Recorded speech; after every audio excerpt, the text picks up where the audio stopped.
We live in the most connected age in human history, yet most people have never been more disconnected from their goals, their vision, and even themselves.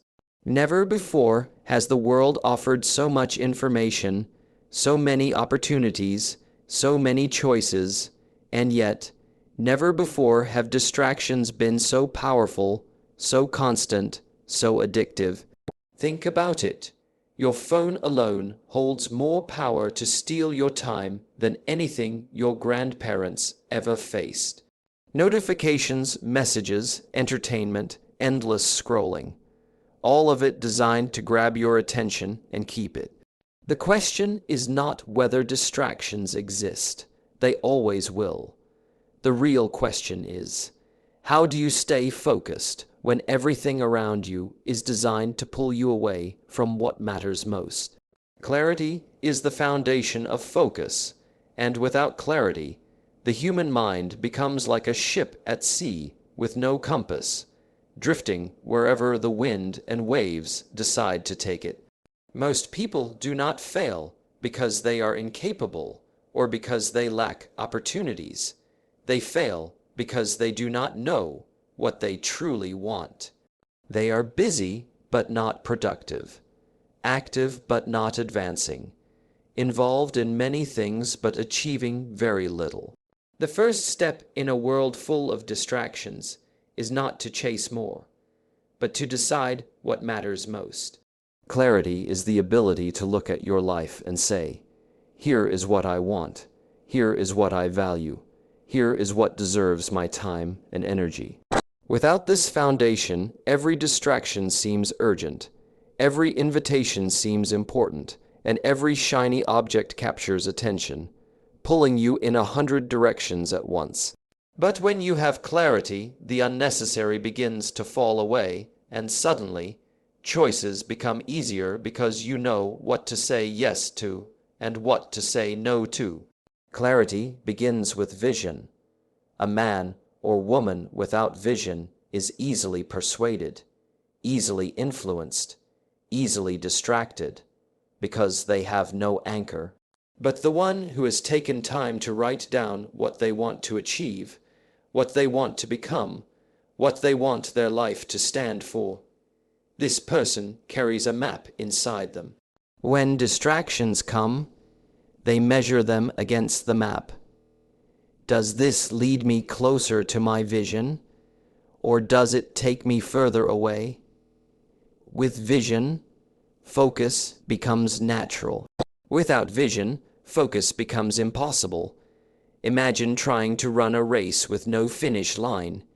You would stop often, look around, wonder if you're on the right track, and give up when tired. But clarity provides the finish line. It tells you where to run, why to run, and how far to go. To create clarity, you must ask yourself questions most people never ask. What do I truly value? What kind of life do I want to live? What kind of person do I want to become? What legacy do I want to leave?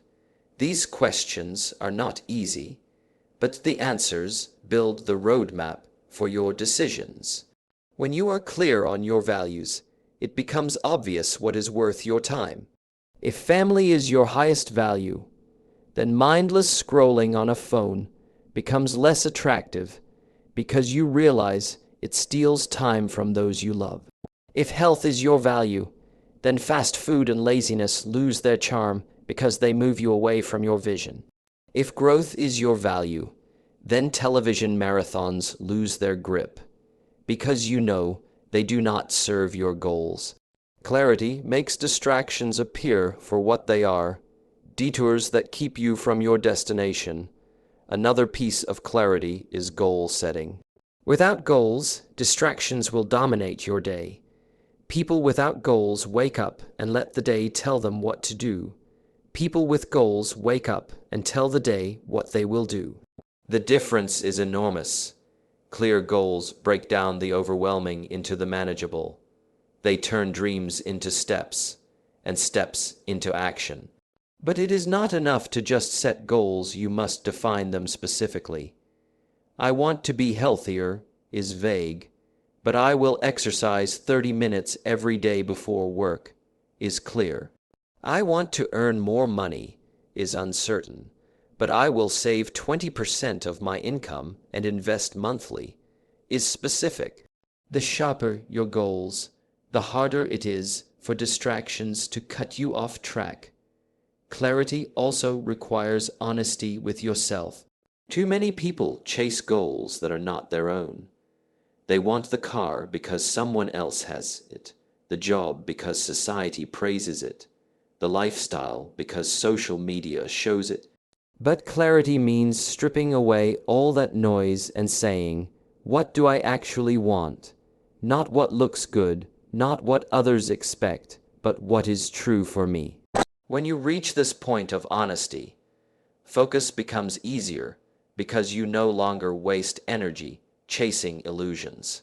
The distractions lose their power because you are no longer competing with anyone else. You are aligned with yourself. But clarity is not a one-time act. It is a continuous practice. Life changes, seasons shift, opportunities open, challenges close doors. What was important 5 years ago may not be important today. That is why you must regularly revisit your vision and your goals. Take time to reflect, to evaluate, to ask. Confidence is not a mysterious gift reserved for a chosen few. It is the natural outcome of consistent preparation and intentional habits. One of the greatest sources of confidence is the discipline of preparation. When you take time to prepare, you give yourself the advantage of certainty. The person who studies before the exam, rehearses before the presentation, or practices before the performance walks in with a sense of calm authority. Preparation takes away guesswork and replaces it with readiness. When you know you have invested the effort, you no longer rely on luck. You rely on the assurance that you have done the work. This inner assurance radiates outward and becomes visible to others as confident. The habit of preparation is simple yet powerful, and the more you commit to it daily, the less room fear has to grow. Knowledge also plays an essential role in building unstoppable confidence. Confidence without competence is only a disguise. But when you invest in learning, when you dedicate yourself to becoming better informed, you naturally begin to feel stronger in your abilities. Read books, take notes, listen to mentors, and absorb ideas that stretch your thinking. The more you know, the more certain you become about your ability to face life's challenges. Knowledge is not about showing off what you know. It is about equipping yourself so that you do not shrink in the face of difficulty. A prepared mind walks into opportunity with boldness, while an unprepared one hesitates. Every page you read, every idea you consider, every lesson you internalize becomes a tool that strengthens your inner belief. Confidence is also built by discipline and action. People lose confidence when they delay, procrastinate, and avoid what they know must be done. But when you act with consistency, when you discipline yourself to follow through, you create momentum. Action builds evidence, and evidence builds confidence. Each time you complete a task, however small, you prove to yourself that you are capable. Over time, these repeated proofs accumulate, and they become a reservoir of strength you can draw from. Doubt fades when you have a track record of action behind you. The confident individual is not someone who waits for the perfect moment, but someone who has learned that progress itself creates assurance. Your environment, too, has a major influence. The voices around you either encourage or discourage your spirit. If you surround yourself with people who uplift, inspire, and believe in growth, you absorb their energy. Confidence thrives in an atmosphere of encouragement, while it withers under constant criticism and negativity. Choose carefully who you allow into your daily space. Their words and attitudes become part of your inner dialogue. Protect your environment because your confidence depends on it. Another critical habit is self-talk. The way you speak to yourself shapes the way you see yourself. If your daily language is filled with doubt, hesitation, or harsh criticism, your confidence erodes. But if you speak to yourself with respect, encouragement, and determination, you strengthen your inner foundation. Self-talk is a habit, and like all habits, it can be trained. Replace discouraging thoughts with empowering ones. Affirm your capabilities, remind yourself of past victories, and reinforce your worth through intentional words. Confidence is also tied to discipline and health. When you neglect your body, you weaken your confidence. A tired body often produces a doubtful mind. Exercise, rest, and nutrition are not just about physical well-being. They are about mental strength. Energy fuels your ability to take risks, to show up fully, and to persist. When you feel strong physically, you are more willing to step forward with confidence in every other area of life. Gratitude plays an often overlooked role in this process. When you are grateful, you shift your focus from what is missing to what is present. Gratitude dissolves fear because it reminds you of abundance. A grateful person is less likely to compare or doubt, and more likely to move with assurance. Begin and end your day with gratitude, and watch how it strengthens your outlook. Reflection is another habit that sharpens confidence. Take time each day to examine your actions, your choices, and your progress. Reflection allows you to recognize growth, to acknowledge lessons, and to correct mistakes. When you review your day honestly, you carry forward wisdom instead of repeating errors. This constant cycle of adjustment and learning becomes the foundation of certainty. Reflection turns ordinary experience into fuel for stronger confidence. Contribution also plays a vital role. When you give to others, you create evidence of your value. Offering help, encouragement, or service reminds you that your presence matters. Confidence grows not only from what you achieve personally, but also from the difference you make in the lives of others. The act of contributing gives you a sense of significance, and significance strengthens confidence in ways nothing else can. Confidence is shaped not by what happens to us, but by how we respond. And one of the strongest responses we can cultivate daily is the habit of gratitude. Gratitude transforms our perspective, and perspective determines the level of assurance we carry into the world. When you focus on what you lack, insecurity grows. When you focus on what you have, strength emerges. A grateful heart is free from constant comparison, and comparison is one of the greatest thieves of confidence. Each morning when you wake up and deliberately acknowledge the blessings you already hold, you start the day from a place of abundance rather than deficiency. This shift creates calmness, and calmness creates courage. Practicing gratitude also helps in reframing challenges. When you see difficulties as opportunities to learn, they no longer intimidate you but equip you. Gratitude teaches you to value the lessons hidden in struggles. Every setback contains the seeds of growth, and when you are thankful for those lessons, your self-belief deepens. You begin to see yourself as resilient, capable of handling adversity, and this awareness builds unshakable confidence. Another vital daily habit is the discipline of speech. Words carry power not only in how they influence others, but in how they shape your own self-image. When you speak with honesty and Environment plays a powerful role in shaping focus, yet most people underestimate its influence. The truth is that your surroundings are constantly pulling on your attention, either pushing you toward your goals or pulling you away from them. You may believe that your willpower alone can keep you focused, but in reality, your environment often has more control over your behavior than sheer determination. A cluttered desk invites procrastination. A noisy room invites distraction. A circle of negative people invites doubt. On the other hand, a clear workspace promotes clarity. A calm environment promotes concentration, and a group of motivated individuals promotes growth. Your environment is not neutral. It is either working for you or against you. The first aspect of environment to examine is the physical space where you spend your time. Look around your home, your office, your study area. Is it designed for focus, or does it invite distraction? If your desk is covered with papers, gadgets, and unnecessary items, your mind will mirror that clutter. If the television is always on, even in the background, your attention will be divided. If your phone is constantly buzzing within reach, you will find it nearly impossible to stay deeply engaged with meaningful work. But if you intentionally design your space for productivity, removing clutter, reducing noise, keeping only what is essential, you create an environment where focus flows naturally. A clean space encourages a clean mind, and a clean mind is fertile ground for concentration.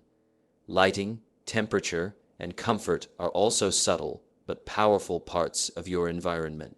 Poor lighting strains your eyes and drains your energy. An uncomfortable chair makes it difficult to sit long enough to complete important tasks. A room that is too hot or too cold can distract you more than you realize. When you design your environment, you are not just decorating. You are engineering conditions that either enhance or diminish your ability to focus. A well-lit, comfortable, quiet space becomes a signal to your brain. This is where we concentrate. This is where we work. This is where we achieve. The second aspect of environment is digital. In today's world, the digital environment often has a stronger grip on your attention than the physical one.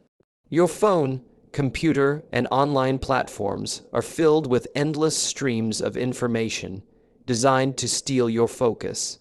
Social media notifications, constant emails, breaking news alerts, all of them compete for your limited attention. Without discipline, the digital environment can consume hours that should be invested in building your life. That is why it is crucial to curate your digital surroundings with the same care as your physical ones.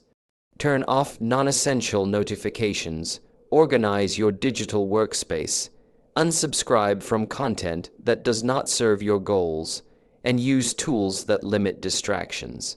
When your digital environment is designed for focus, your productivity rises and your mind feels lighter. Another key element of environment is the people you surround yourself with.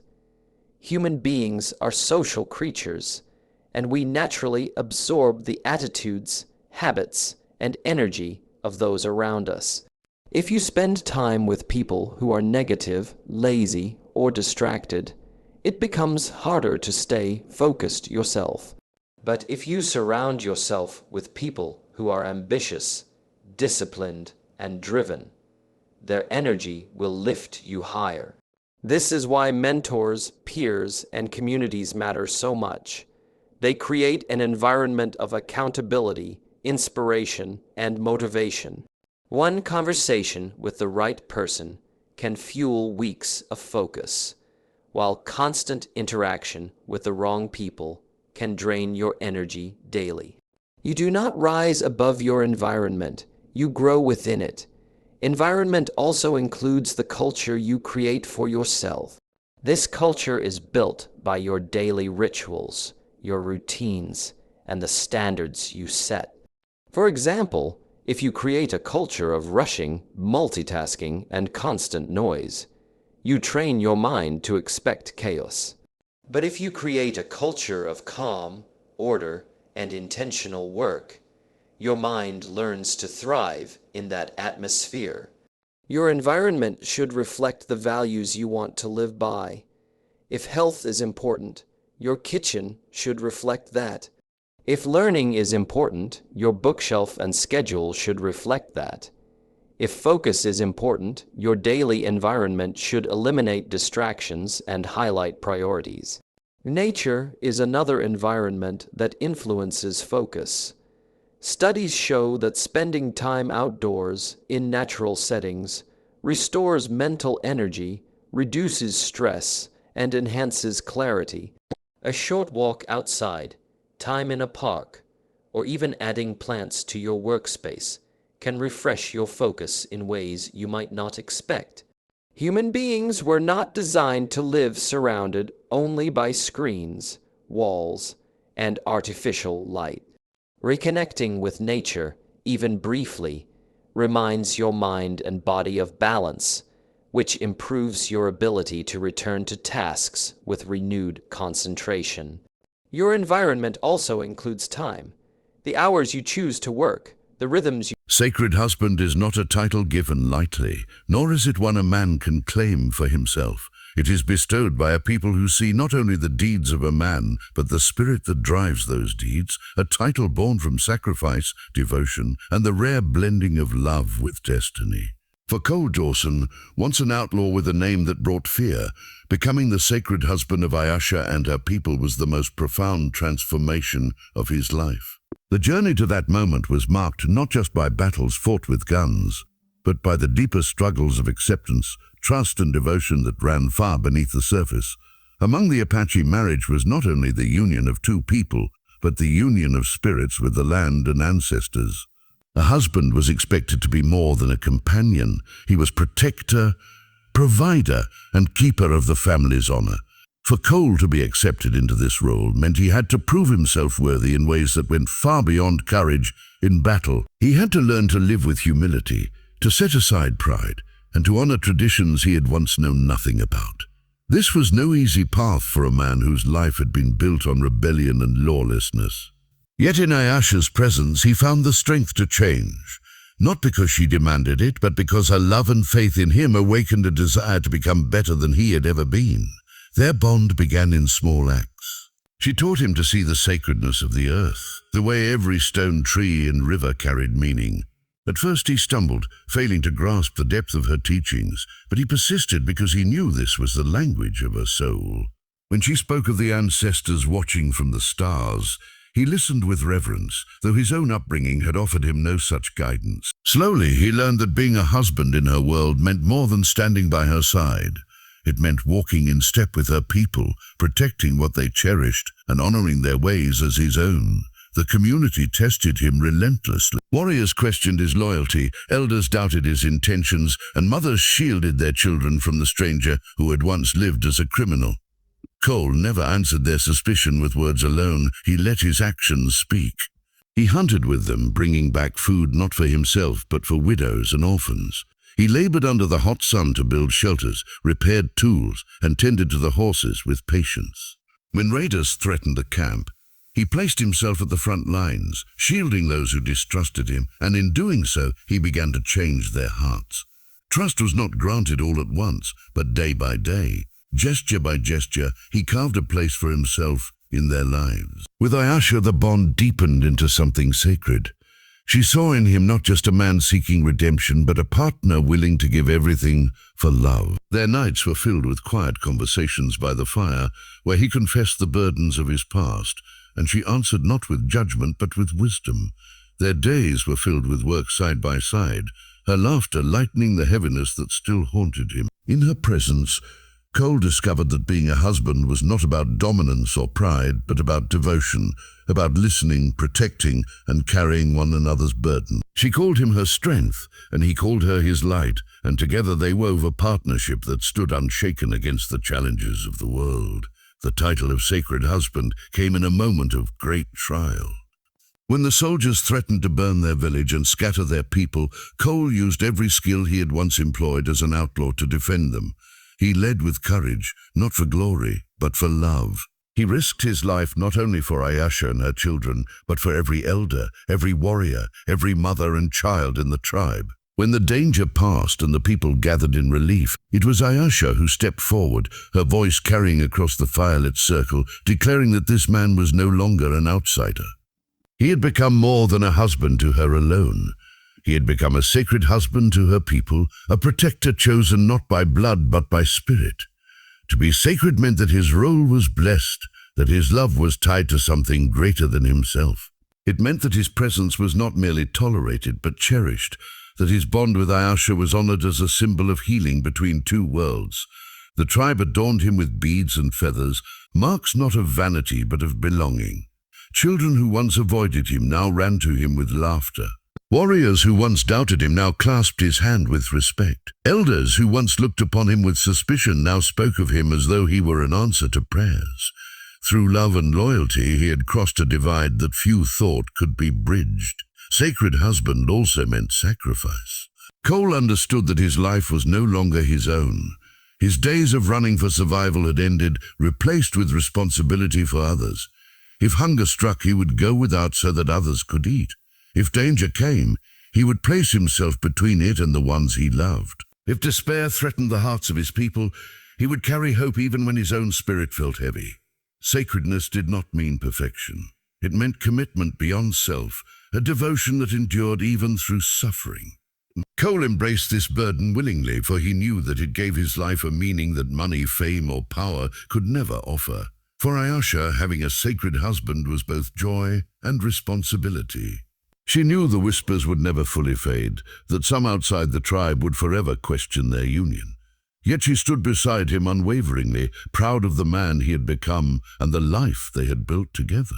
Her daughters called him father, not by blood but by love, and that bond was as unbreakable as any tie of kinship. Together, they showed their people that family was not limited by lineage but strengthened by loyalty, compassion, and devotion. Their love became a living story, a lesson passed to the young that marriage was more than passion. It was the sacred weaving of two lives into one purpose.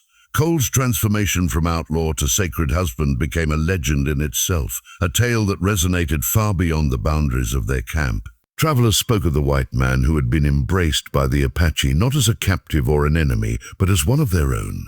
Some dismissed it as a fanciful story, too strange to be true. But those who had seen him with their own eyes knew it was real. He was no longer the outlaw Cole Dawson.